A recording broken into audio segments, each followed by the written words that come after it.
মুনাফিকীকে চূড়ান্ত ভাবে আমরা বাংলা থেকে উৎখাত করে দিব ইনশাআল্লাহ।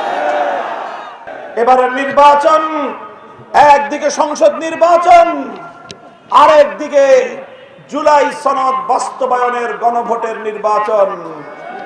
মনে রাখবেন, সংসদ নির্বাচন 5 বছর পর পর আসে, কিন্তু এমন সনদ বাস্তবায়নের এই নির্বাচন গণভোট, এটা কিন্তু অর্ধ শতাব্দীতে একবারের বেশি আসে না। তাই গণভোটে পদ্মা সেতু, মেট্রো রেল এবং এলিভেটেড এক্সপ্রেসওয়ে নির্মাণের গর্বিত অংশীদার বসুন্ধরা সিমেন্ট। জুলাই সনদকে আইনি ভিত্তি কার্যকর করার মধ্য দিয়ে ফ্যাসিবাদের দুয়ার চিরতরে বন্ধ করতে হবে।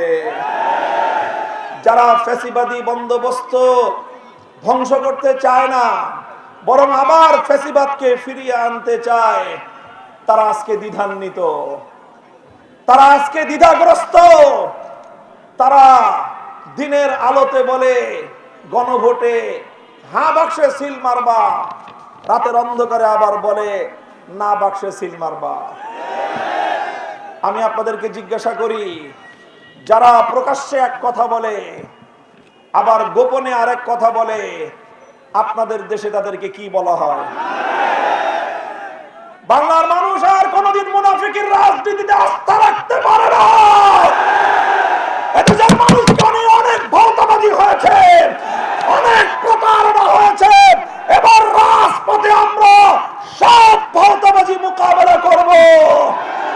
12ই ফেব্রুয়ারি ব্যালটের মাধ্যমে মুনাফিকীকে চূড়ান্ত ভাবে আমরা বাংলা থেকে উৎখাত করে দিব ইনশাআল্লাহ।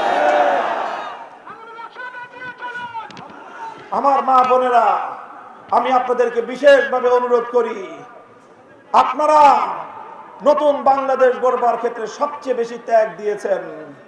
আপনাদের কলিজার টুকরা সন্তানগুলোকে আমাদের মায়েরা জুলাই যুদ্ধের সময় আপনারা যুদ্ধের রণাঙ্গনে পাঠিয়ে দিয়েছেন। বলেছেন, আমার সন্তান তুমি যদি শহীদ হও, আমার এক দুলালের রক্ত দিয়ে লক্ষ মায়ের সন্তানরা মুক্তি পাবে।